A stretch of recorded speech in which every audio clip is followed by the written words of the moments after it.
Assalamualaikum warahmatullahi wabarakatuh, rekan-rekan mahasiswa yang berbahagia.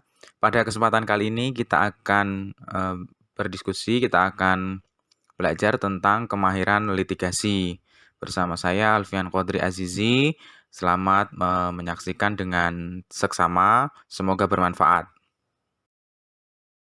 Selanjutnya dalam dinamika masalah dan cara menyelesaikannya, kita mengenal ada beberapa istilah ya dalam hukum atau problem hukum, misalnya masalah, kemudian konflik dan sengketa. Mana sih yang bisa diselesaikan melalui jalur jalur hukum atau jalur litigasi maupun jalur non litigasi.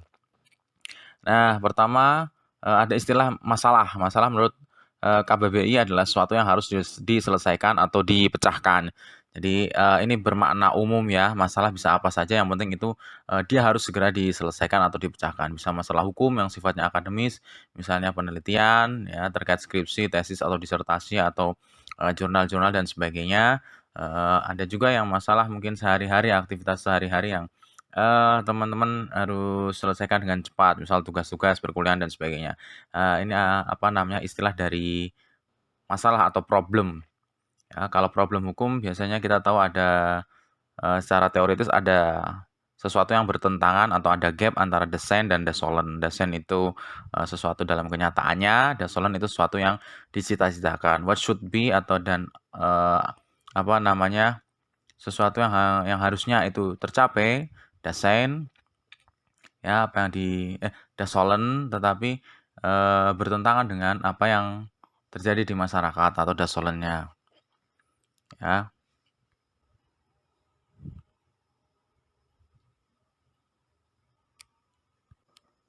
Jadi misal dasolennya itu ada aturan harus tertib lalu lintas, mengendara harus punya SIM, pakai helm dan sebagainya.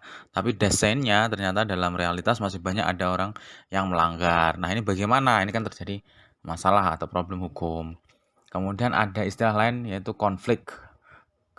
Konflik ini adalah dalam secara bahasa diartikan sebuah ketidaksepakatan atau argumen yang sangat serius, ketidakharmonisan.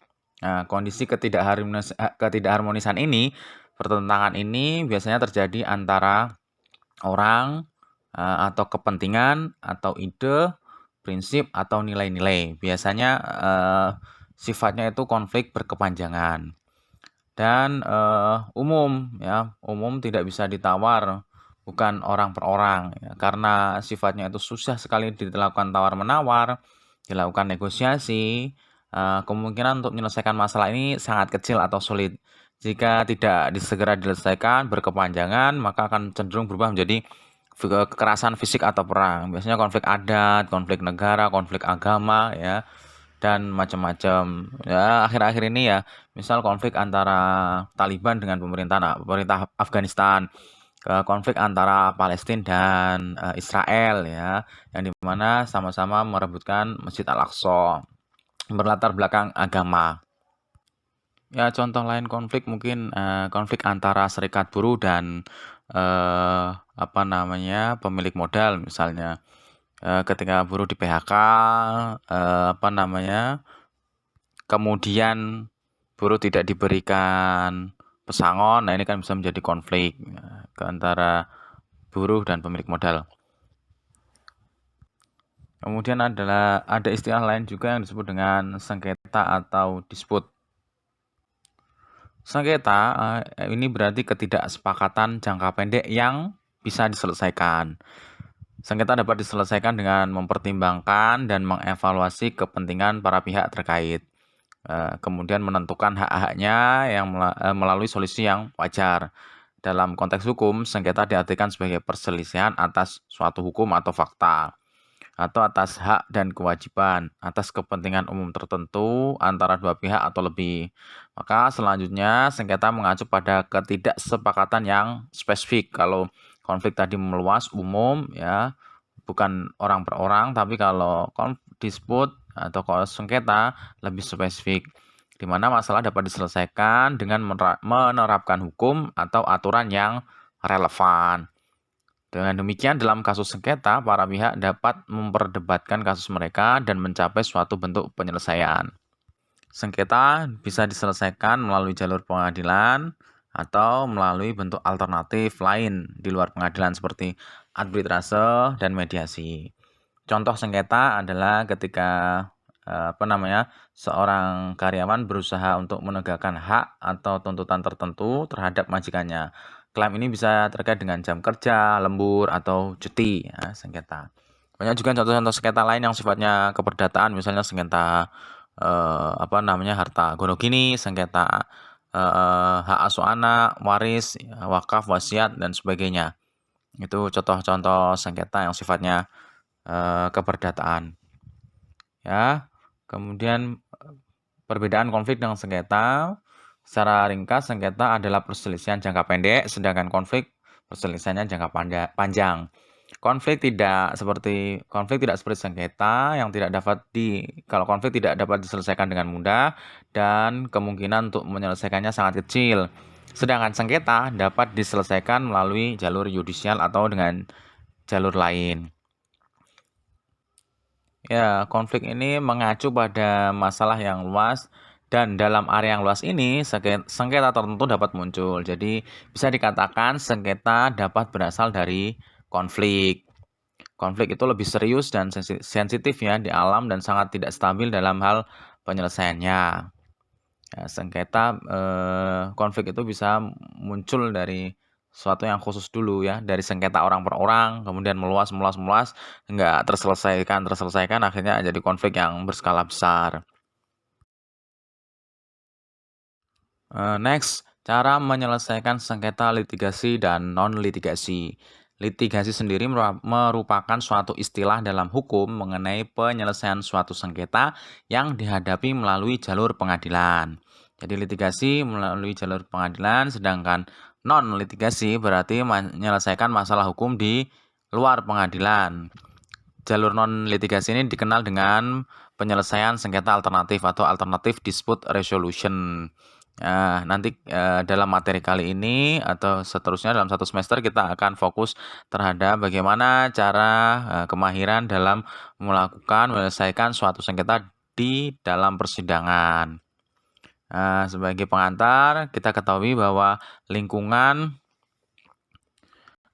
peradilan di Indonesia ada beberapa ya, yakni peradilan umum, peradilan khusus, agama, tun, militer.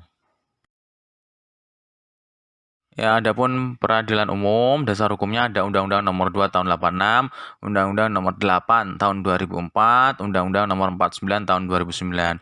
Ini sekilas saja saya ulang lagi untuk mengingatkan memori ketika teman-teman ambil sistem peradilan di Indonesia. Kemudian pengadilan khusus di pengadilan negeri, ada pengadilan anak yang tentunya menyelesaikan kasus-kasus anak ya, anak yang berhadapan dengan hukum, pengadilan tindak pidana korupsi, pengadilan niaga, pengadilan hak asasi manusia, peradilan hubungan industrial, dan peradilan pajak. Ini ada peradilan-peradilan khusus yang ada di bawah naungan pengadilan negeri. Kompetensinya, ada kompetensi relatif dan kompetensi absolut. Adapun kompetensi absolutnya adalah tugas dan wewenang pengadilan negeri memeriksa, memutus, serta menyelesaikan perkara pidana dan perdata untuk rakyat pencari keadilan pada umumnya, kecuali jika undang-undang menentukan hal lain. Sedangkan kompetensi relatif ini berkaitan dengan di mana ketika seorang itu diproses hukumnya di pengadilan terkait dengan daerah ya, teritorialnya atau yurisdiksinya.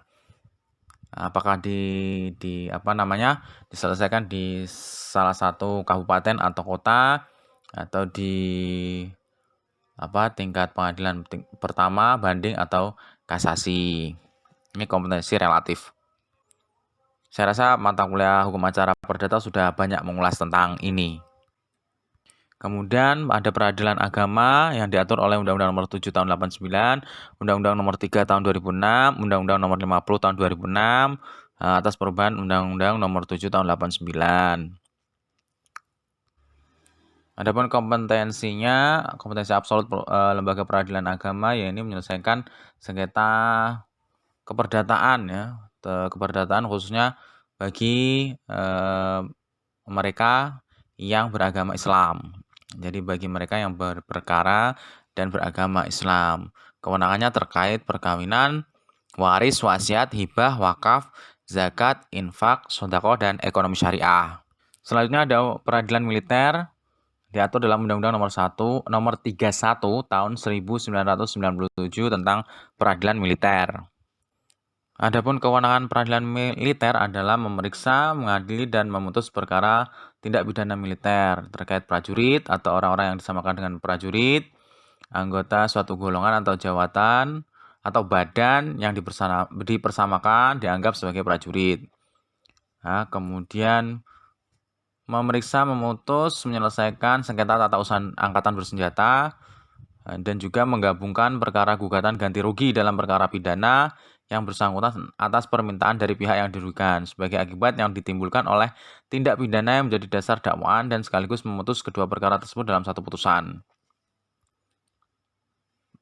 Pengadilan dalam lingkungan peradilan militer, hierarkisnya ada pengadilan militer tinggi, pengadilan militer utama di ibu kota RI, dan pengadilan militer pertempuran.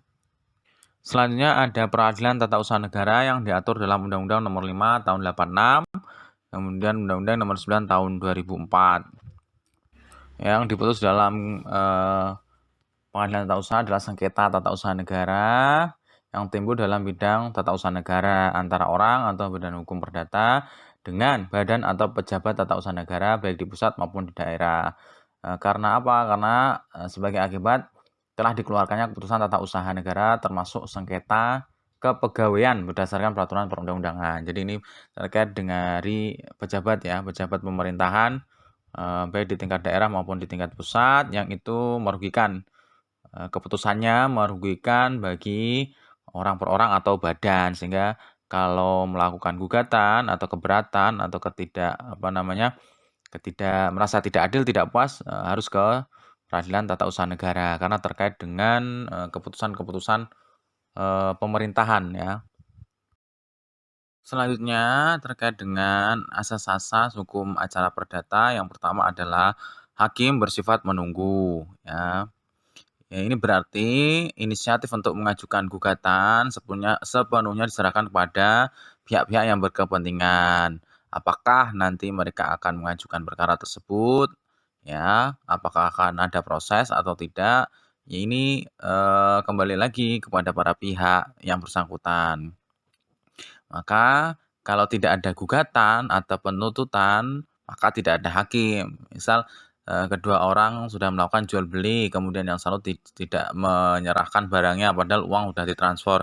Hakim tidak bisa menjemput bola di masyarakat, mencari-cari perkara, kemudian oh ini ada perkara ini, dia yang memproses seperti misal dalam kepolisian ya, tindak pidana itu kan kepolisian yang aktif.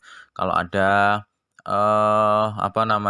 ada pembunuhan, nggak perlu nunggu ada laporan, dia harus menyelidiki siapa pelaku di situ, apa motifnya apa, kemudian benar nggak ini ada orang mati di sini, ini adalah suatu tindak pidana yang terkait dengan pembunuhan, atau mungkin dia mati dengan sendirinya, dengan bunuh diri. Ya, hakim itu bersifat menunggu dalam konteks hukum acara perdata. Namun, ketika perkara sudah diajukan, hakim tidak boleh menolak memeriksa suatu perkara dengan alasan misal tidak ada aturannya. Kalau sudah ada gugatan, maka hakim harus berusaha mencari dan kemudian memeriksa, mengadili. Ya, berdasarkan Undang-Undang Nomor 48 Tahun 2009 tentang kekuasaan kehakiman, hakim harus mencari nilai-nilai. Kalau tidak ada dalam undang-undang, maka hakim berkewajiban mencari hukum di luar itu berdasarkan nilai-nilai keadilan yang ada di masyarakat, norma-norma hukum, norma-norma kesusilaan ya, atau berdasarkan ketentuan-ketentuan umum kewajaran yang berlaku di masyarakat. Sehingga hakim tidak boleh menolak perkara. Kemudian asas kedua, hakim bersifat pasif. Nah, seperti ya menunggu dan pasif ya. Jadi ketika tidak ada perkara tidak boleh menjemput bola, inisiatifnya tergantung dari masing-masing para pihak. Kemudian ketika para pihak itu merasa dirugikan, maka dia dikembalikan lagi. Kalau dia mengajukan ke pengadilan maka diperiksa, kalau tidak mengajukan gugatan ya sudah selesai. Kemudian yang menentukan apakah ini ketika sudah masuk di pengadilan, prosesnya mau dilanjutkan sampai selesai atau terjadi perdamaian atau dicabut, itu juga tergantung dari para pihak yang bersengketa. Bukan kewenangan hakim ya untuk menyuruh ini damai, untuk menyuruh ini dicabut, tetapi mereka para pihak tersebut ya. Hakim terikat pada peristiwa yang diajukan oleh para pihak atau secundum allegat iudicer. Hakim bersifat pasif, namun dia hanya membantu para pencari keadilan dan berusaha mengatasi segala hambatan dan rintangan untuk dapat tercapainya peradilan. Jadi hakim itu meskipun dia pasif, tapi dia berusaha sebagaimana agar para pencari keadilan itu bisa mendapatkan hak-haknya dan merasakan bahwa hukum itu adil. Ya, karena hakim pasif, maka pembuktian dalam hal membuktikan, maka yang diwajibkan untuk membuktikan adalah para pihak, bukan hakim. Hakim hanya menilai siapa di antara para pihak yang berhasil membuktikan kebenaran dalilnya dan apa yang benar dari dalil-dalil yang dikemukakan para pihak tersebut. Ya, tidak boleh hakim itu memutus di luar apa yang dituntut. Nanti menjadi ultra petitum ya.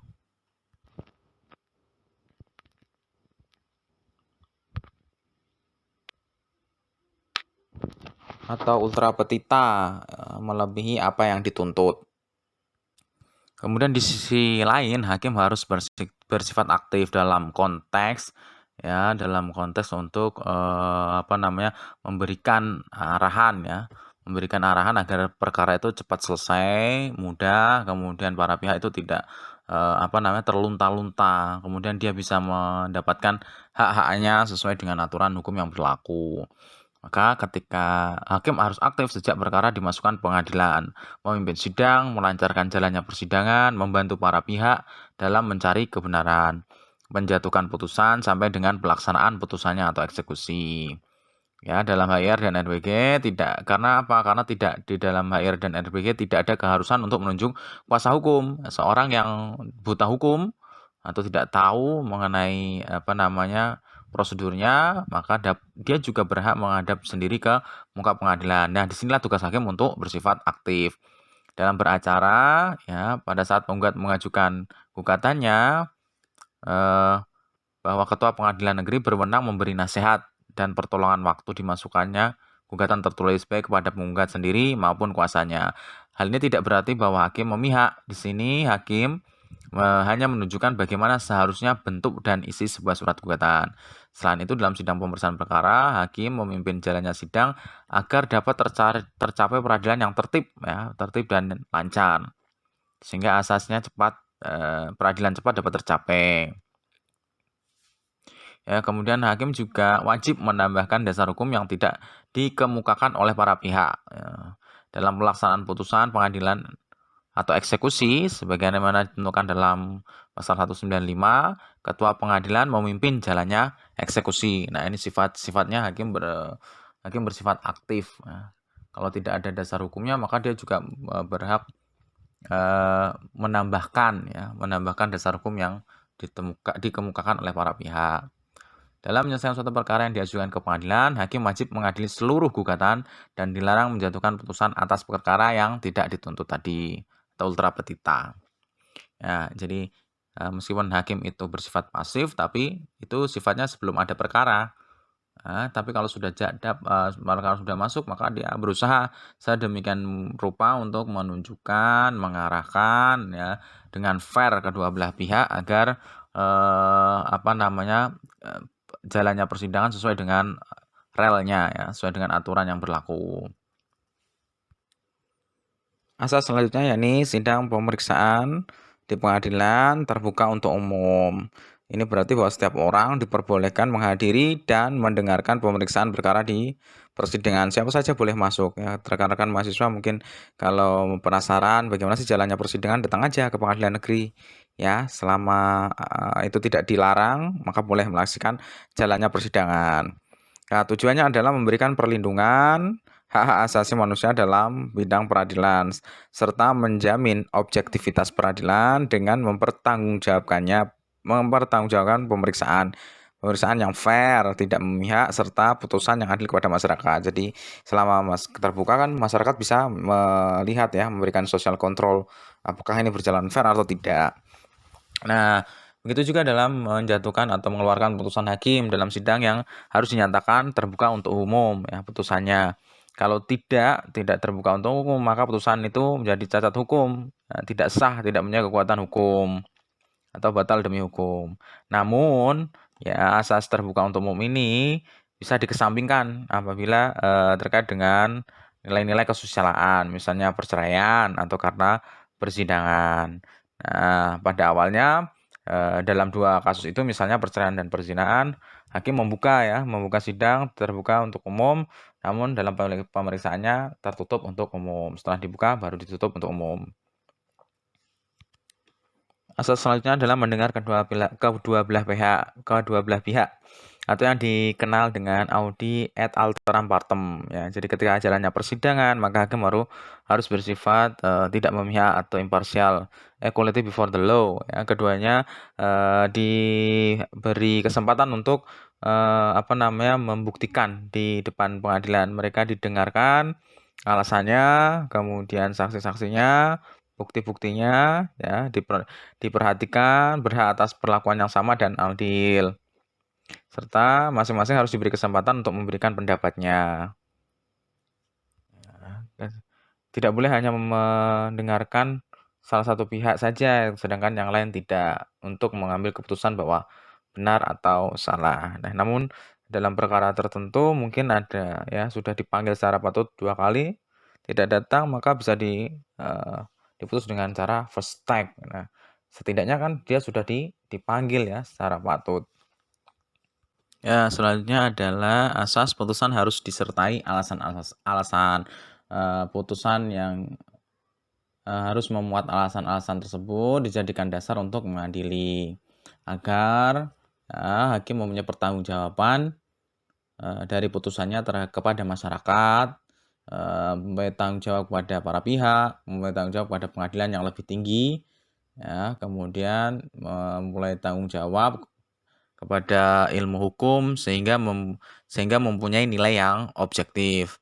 Karena adanya alasan-alasan itulah, maka putusan hakim mempunyai kewibawaan dan lengkap dan bukan karena hakim tertentu yang telah menjatuhkannya. Artinya setiap hakim haruslah menyertai alasan-alasan sehingga dalam putusannya itu bukan hanya serta-merta misalnya copy paste ya, merujuk secara kontinu hakim yang sebelumnya, tapi dia benar-benar menggali, mengadili, memeriksa berdasarkan aturan-aturan hukum yang berlaku, berdasarkan dengan ijtihadnya ya, disertai dengan alasan-alasan, sehingga masyarakat mengetahui oh iya benar alasannya ini. Atau misal dari pengadilan tinggi ketika orang melakukan banding ya, dilihat alasan-alasan hakim apa sih, kemudian diperiksa, oh ternyata udah sesuai dan sebagainya ya, nilainya supaya putusan itu bernilai objektif, tidak sekedar copy paste saja. Kemudian selanjutnya adalah hakim harus menunjuk pada dasar hukum putusannya. Jadi dalam putusan itu pasti ada dasar hukum ya, berdasarkan undang-undang nomor berapa atau pasal berapa, berdasarkan peraturan pemerintah atau berdasarkan undang-undang dasar dan sebagainya. Karena apa ya, karena putusan itu kan karena kasus hukum ya, seseorang dinyatakan benar atau tidak kan pasti berdasarkan hukum yang berlaku. Kalau tidak ada hukumnya bagaimana ya, dalam asas perdata ya kembali lagi hakim harus menggali ya, meskipun bagaimanapun juga hakim dipersepsikan bahwa dia mengetahui segala aturan hukum, ius curia novit.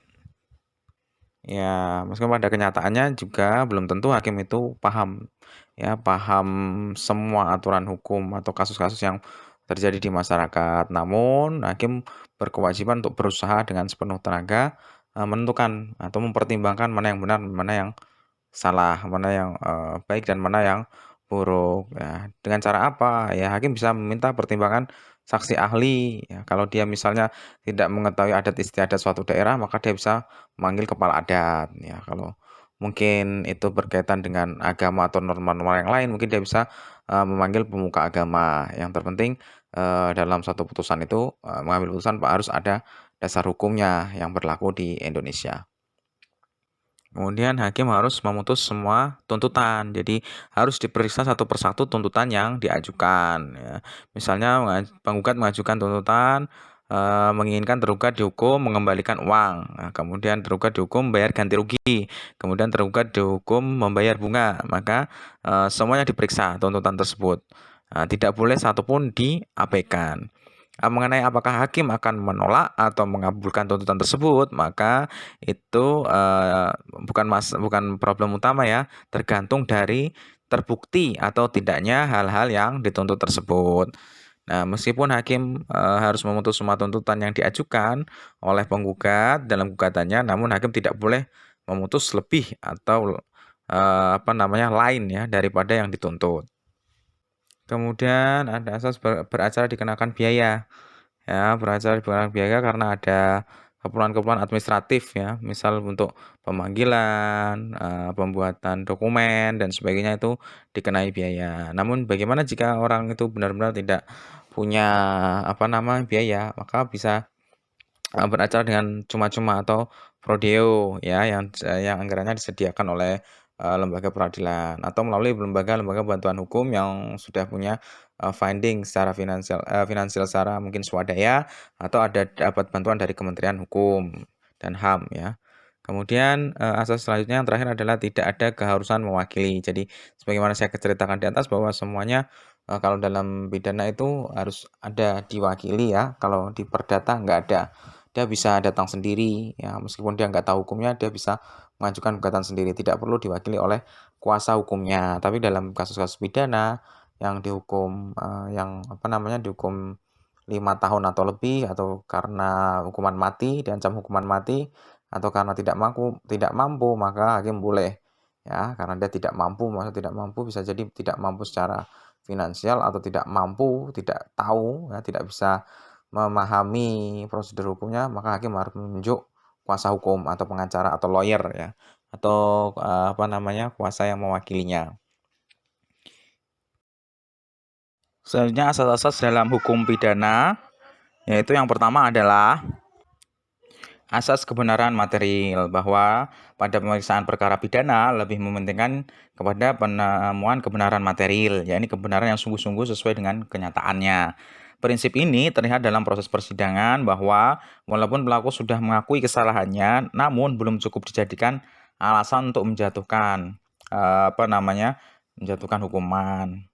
Beda dengan misalnya di konsep hukum perdata ya, acara perdata, kebenarannya adalah kebenaran formil. Kalau seorang udah mengaku ya benar saya melakukan jual beli ya berdasarkan ini perjanjiannya. Meskipun perjanjiannya mungkin hanya ditandatangani tidak di depan notaris. Keduanya udah mengaku ya udah selesai. Ini ada bukti kebenaran formil ya. Bahkan kalau misal ada yang memalsu misal salah satu pihak hakim tidak berhak untuk menilai bahwa itu alat buktinya palsu atau tidak. Jadi tergantung para pihak meminta putusan sela, kemudian mengajukan laporan ke kepolisian untuk diperiksa dalam proses perkara pidana ya. Kalau ada bukti palsu, kemudian nanti hasilnya kalau sudah diputus di pidana baru diajukan lagi ke perdata. Nah, gitu ya. Meskipun kalau dalam konteks hukum pidana, meskipun dia sudah ngaku ya benar saya melakukan kejahatan misal mendorong seseorang hingga jatuh ke jurang misal seperti itu. Tapi hakim tidak boleh hakim harus menggali lebih jauh, benar nggak sih orang ini melakukan tindak pidana tersebut, motifnya apa ya, kemudian buktinya apa, saksinya apa mana.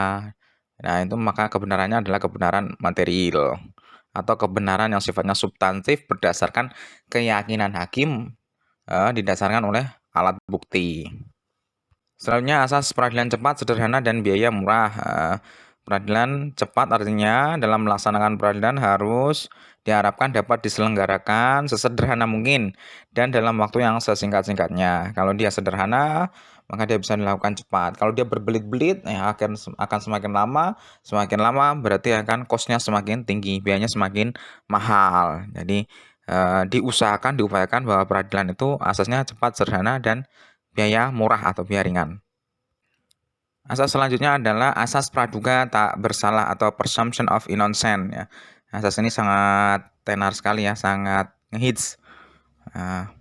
Karena apa? Jika seorang itu sudah atau dia belum dijatuhi hukuman, meskipun dia sudah diperiksa, ditangkap, dimintai keterangan, dia harus dianggap diduga belum bersalah atau tidak bersalah, presumption of innocence.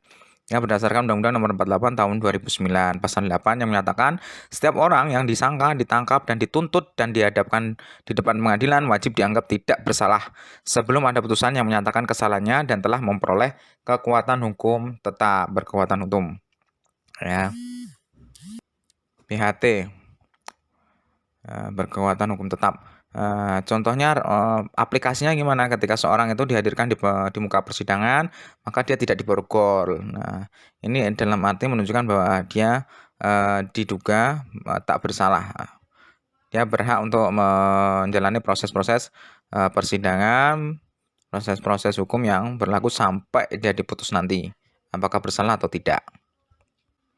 Kemudian ada asas legalitas. Legalitas berarti legal ya. Jadi apa namanya? Kalau tidak ada hukum berarti tidak ada undang-undang, berarti tidak ada hukuman atau tidak ada tindak pidana. Jadi kalau kita mau menyatakan dalam pidana itu apakah dia melakukan tindak pidana atau perbuatan melawan hukum, maka harus ada undang-undangnya, harus ada asas legalitasnya. Ya dulu kalau sebelum ada undang-undang korupsi, maka tidak ada perkara yang namanya tindak pidana korupsi. Nah, karena sekarang sudah ada korupsi, maka kemudian orang-orang yang melakukan korupsi itu bisa terjerat hukum. Nah, bagaimana sebelum ada undang-undang tersebut? Apakah orang-orang yang melakukan korupsi sebelum ada undang-undang korupsi itu bisa dipidanakan? Ya, tidak bisa karena tidak bisa berlaku surut. Ya, asas legalitas ini berlaku ketika dia sudah diundangkan dan berlaku selanjutnya, tidak bisa mundur ke belakang. Kemudian ada juga asas oportunitas, yaitu memberi kewenangan pada penuntut umum untuk menuntut atau tidak menuntut seorang pelaku dengan alasan kepentingan umum. Inilah yang dianut di Indonesia. Contohnya misal seorang yang memiliki keahlian khusus dan hanya dia satu-satunya di negara itu, maka dengan alasan ini JPU boleh memilih untuk tidak menuntut. Memang asas oportunitas ini jarang sekali. Dan memang pernah terjadi ketika kasus komisioner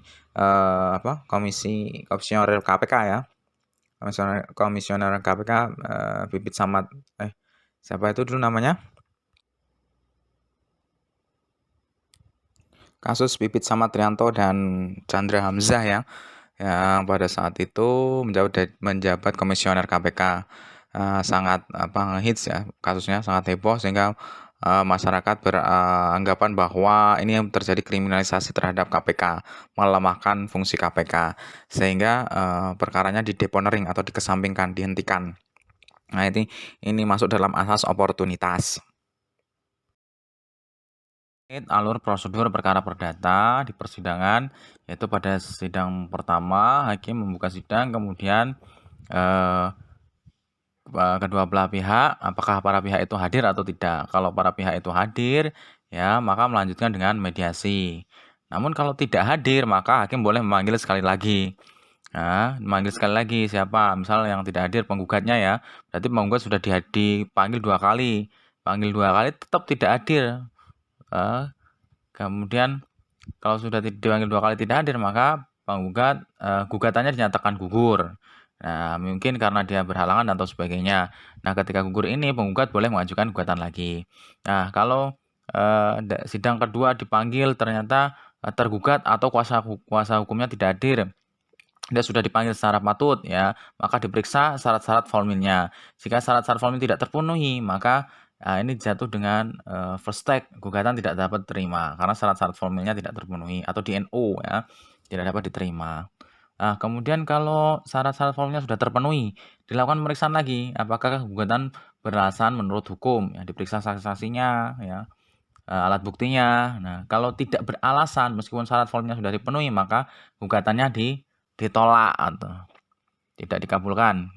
Kalau syarat-syarat formil sudah terpenuhi, ya, kemudian gugatannya juga beralasan, maka diputus dengan first take, salah satu pihak atau pihak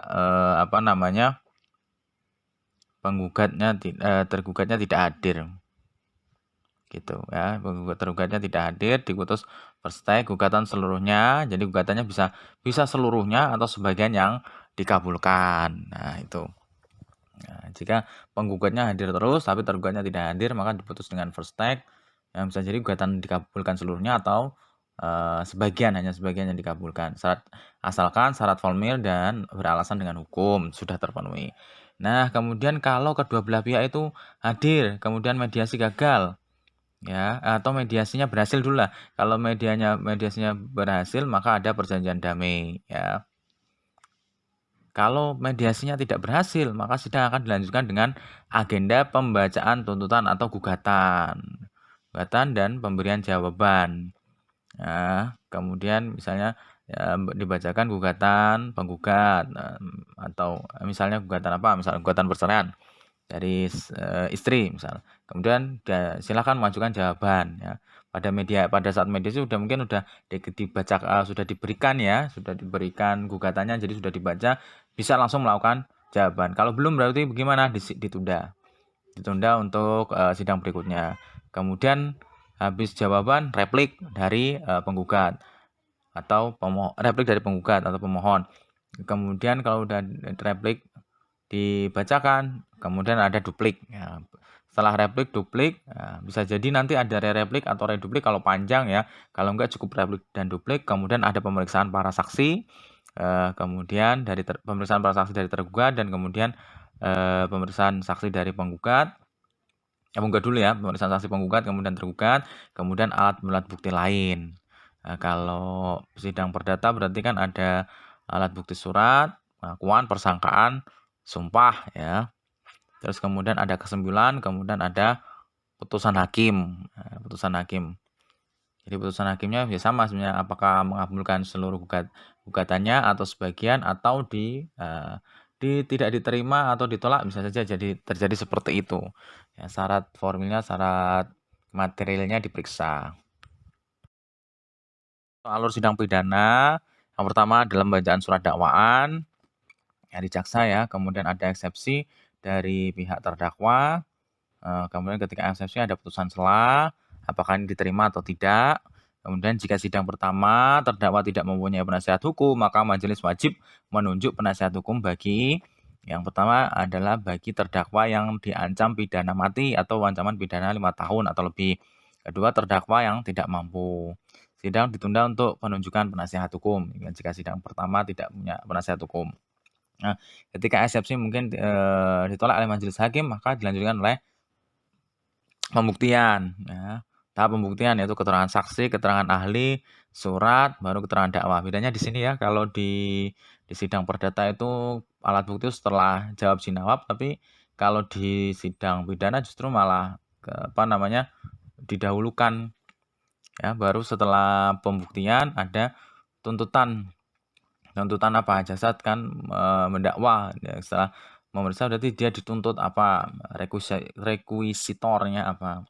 Kemudian ada pembelaan dari terdakwa, ada pledoi, ada jawaban penuntut dari jaksa, replik, kemudian jawaban terdakwa, duplik. Kemudian habis itu majelis hakim musyawarah apa yang dikabulkan, bagaimana hukumannya, pidananya. Kemudian pembacaan putusan. Setelah pembacaan putusan, apakah para pihak hadir atau tidak? Kalau para pihaknya tidak hadir, ya, misal dalam keadaan tertentu tidak bisa hadir, maka jurusita pengganti atau jaksa penuntut umum mengirim kutipan kepada pihak yang tidak hadir. Nah, kalau dia hadir gimana? Kalau hadir ada beberapa pilihan, ya. Apakah mau banding, menerima, banding, atau pikir-pikir biasanya, ya. Kalau menerima berarti selesai, kalau banding berarti silakan dengan upaya banding, diberikan kesempatan. Kalau pikir-pikir biasanya ditunda dulu untuk mempertimbangkan bagi terdakwa. Selanjutnya ada proses penyelesaian sengketa dengan non-litigasi atau di luar persidangan. Biasanya tahap-tahap ini dilakukan sebelum masuk ke pengadilan ya, dihindari dulu masuk ke pengadilan. Karena apa? Karena ingin mencari tadi alternatif dispute resolution ya. Ini adalah proses ADR atau mencari penyelesaian sengketa berdasarkan alternatif tertentu dengan mencari penyelesaian hukum secara kreatif ya.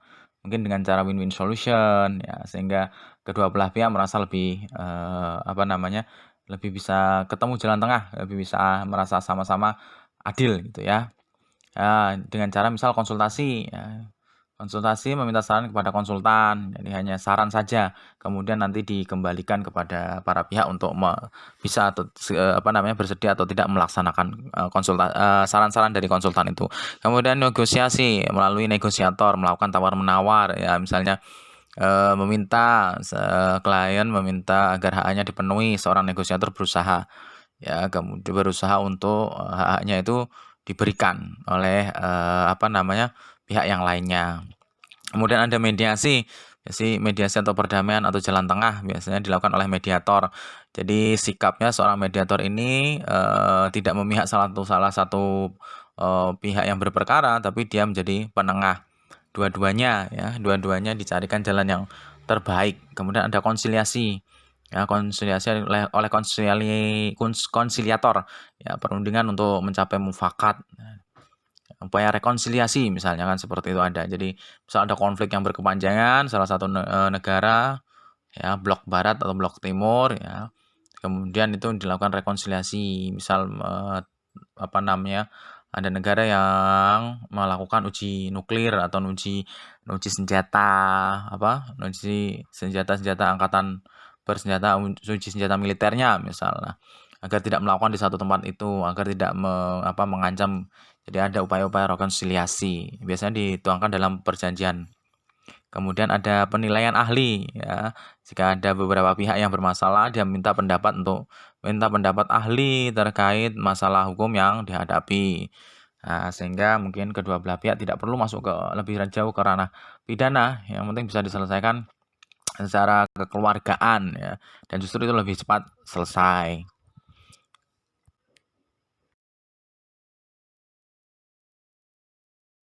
Untuk pertemuan selanjutnya ada tugas-tugas yang nanti saya share pembagian kelompoknya terkait materi-materi tugas ya. Yang pertama adalah praktek membuat sinopsis sengketa perdata saja ini ya. Saya ambil sengketa perdata.